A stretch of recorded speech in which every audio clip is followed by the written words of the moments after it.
Et je vais vous dire ce que notre chef nous a dit. Les libéraux assouplissent leur position sur le troisième lien sous la gouverne de Charles Milliard. La CAQ souhaite confier la construction d'un pont dans l'Est au privé.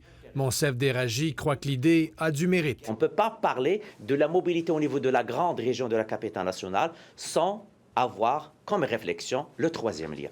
Tout un revirement pour le critique en transport qui jugeait le projet démesuré il y a à peine un an. Est-ce qu'il s'apprête à lancer la prochaine campagne électorale avec le plus grand pont au monde et l'annuler par la suite? Et ça, c'est vraiment regrettable. Le Parti québécois dénonce la manœuvre et s'engage à présenter des propositions réalistes pour améliorer la mobilité des gens de Québec.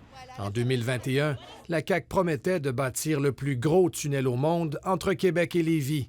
Aujourd'hui, le pont envisagé près de l'île d'Orléans serait plus haut et plus long que le célèbre Golden Gate de San Francisco. Le Parti libéral du Québec qui semble vouloir faire exactement la même chose, c'est-à-dire utiliser ce projet-là à des fins politiques. L'équipe grossit, c'est bien. Québec solidaire note que 3 partis appuient maintenant un nouveau pont dans l'Est, à savoir la CAQ, le PLQ et les conservateurs.